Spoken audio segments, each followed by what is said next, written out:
and we were like shooting around at the time when we were testing this game out. But what do you think if we took this game and put it on the backboard? And that's when like the light turned on for both of us. Immediately the next day, quit my job, started working on the company. We got our incorporation docs. We started talking to lawyers about IP, and that's really how Huupe was born. Hello and welcome to Starting Small. My name is Cameron Nagle, and what you're about to hear is a resilient story to an entrepreneur's journey over the brand that we know and consume today. At Starting Small, I believe that everyone has a story to tell under one philosophy. Everyone starts small. Even these founders have once started where you are, in their parents' kitchen, basement, out of a wagon, and many more. At Starting Small, we discuss the strategies used, the obstacles overcome, and the successes of an entrepreneur's journey. So sit back, relax, and enjoy this episode of Starting Small, and make sure to leave a review to let us know how you enjoyed it. Hello, and thank you for tuning in to Starting Small. Today, I'm joined by Lyth of Huupe. Lyth, thank you so much for joining me today. No problem. It's a pleasure. Thank you for having me. Of course. Well, I would like to start out with your upbringing. Where did you grow up, and what would you say your childhood was like?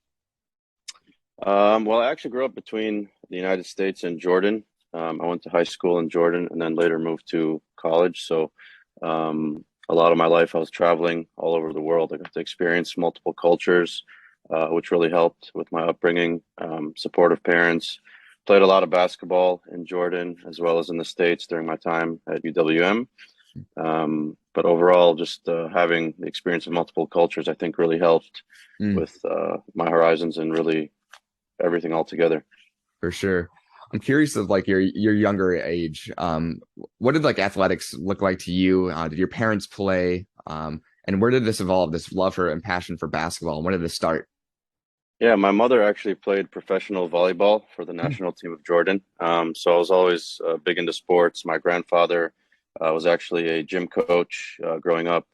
And my father was always big into sports too. So it was always a part of my family and my DNA. Amazing.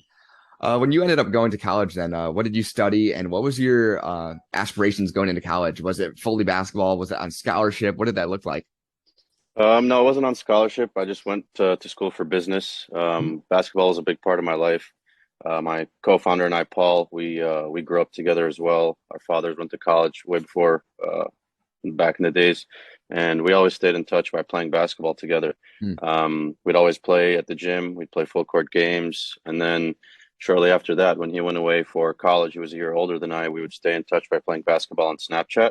I'd record a shot, send it back to him. He'd record a shot, send it back to me.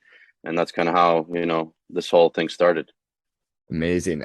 I'm curious what your college years looked like. Were you part of any athletics or clubs? And what were some of your interests during those years? Yeah, I was a part of a couple different groups. One that just really, we played basketball. I played soccer as well. UWM had a great program. There was multiple courts and a couple leagues there. So pretty involved in that. Amazing. When you graduated and prior to Huupe as well, what did some of your jobs look like? What did you end up doing out of college? So when I was at college, I was actually working at a hotel. I was a front desk person way early while I was at school. And lucky enough for me, the actual hotel I worked at was right next to the arena. So I'd see all the NBA players come in. I'd check them in. I'd interact with them, which was really cool. So I got to meet a lot of the NBA guys. Shortly after that, I got into recruiting. So I'd recruit tech people for various clients like IBM, HP, all these major companies. So that really helped me in building out teams and understanding what, the tech requirements and the stack would look like. And then after that, I joined two startups. One was a luxury rideshare app. I was doing operations there. And then shortly after that, I joined an artificial intelligence recruitment startup, which was the first of its kind. Which again helped me expand and really figure out how to build teams the right way and structure them properly. During those years, did you relocate during that time at all, or what did your positioning look like? I did. So I started in Milwaukee, Wisconsin, and then ended up moving out here to Southern California. Amazing. I'm curious then, you mentioned in college, he's a year older than you. You guys remained in touch through Snapchatting. Where did this intertwine? Where did you guys decide to meet back up, and what did that look like? So when I was working at the artificial intelligence company out here in California, Paul was back in Wisconsin. He went to law school, and then he was working on an augmented reality game on like a set of glasses, and they were a little bit heavy on the head. So I flew back to Wisconsin early on in the pandemic, and I got to play the game, and I thought it was really awesome. But at the time, at-home fitness companies were booming. The mirrors, the tonals, these great companies And immediately I played the game. I said, "Hey, this is cool." And we were like shooting around at the time when we were testing this game out. But what do you think if we took this game and put it on the backboard? And that's when like the light turned on for both of us. Immediately the next day, quit my job, started working on the company. We got our incorporation docs. We started talking to lawyers about IP, and that's really how Huupe was born that day right there. Wow, that's so cool. What were like in the early days? What were some of your visions behind the backboard, especially that first day of brainstorming? What did the offering to the backboard look like? Even I know it's so advanced today, but what did that first like offering look like? Was it just maybe yeah? What did that So it look was like? we didn't have any funding at the time, so Yeah. we just went and got like a TV. We found a little backboard, everything we could find in our houses, and we just started like scrapping things together, buying external cameras. It looked super ugly. We just literally tied a TV up to the backboard just to see what it would look like, and put a camera on there to see the point of view. Then we Wow. started experimenting with different games, like what could we offer. A lot of brainstorming. We brought in a tech person with us right away, and then we just started iterating on the ideas, and then quickly started making a deck and starting to fundraise off that contraption that we built in Paul's garage. Wow, amazing. I'm curious then, what did that after that, what did the prototyping process look like, especially like a backboard that can withstand a basketball hitting it? Yeah, so that was the toughest part. Really Yeah. iterating on the hardware. We've put in, I would say, millions of dollars into development right now, just on the hardware side alone. Really figuring out difficult elements, the weather, the heat, the backboard itself. How do we place the screen behind tempered glass Mm. and make sure this thing works? So a lot of extensive testing, hundreds of thousands of shots on these backboards being tested out in the sun, the rain. We put one, if you go on our Instagram at Hoop Official, you'll see we drove around New York. We put a hoop on the back of a truck, and we just demoed it for a bunch of kids all over the city and at the cage. But really, it's all about testing and data collection Mm. is what we've realized. But in terms of iterations, we've went through 6 iterations of prototypes to get to our final design. Wow, incredible. Yeah. I'm curious, and something I noticed on the website that I think is very interactive is you guys have a trainer sector. Hmm. What made you go to that route as well? Bring it more interactive human connection with the trainer section. Yeah, so the hoop is more than just a basketball hoop. It's all about gaming, training, and streaming. So there are games you can play, asynchronous games. You can play with people all over the world. You're in Indiana, I'm in California. We can both play a game of horse, a 3-point contest, a lot of time games, and you see how we stack up on the leaderboard together. And then the training, AAU parents and people that really take basketball seriously spend thousands of dollars on training every year.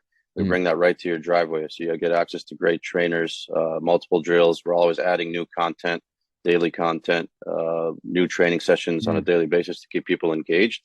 And we also, like I mentioned, the streaming. So you can actually stream basketball games, stream highlights while you play, and the hoop Wow. tracks everything you do in the background. So it's really, people love it for various different reasons. Wow, that's amazing. I'm curious then, how does the basketball hoop, how's it detect if a shot is made then? So I know the backboard's interactive, but when it goes through the net, how is it? No. Yeah, so we have 3 cameras on top of the backboard that cover the whole half court. Uh-huh.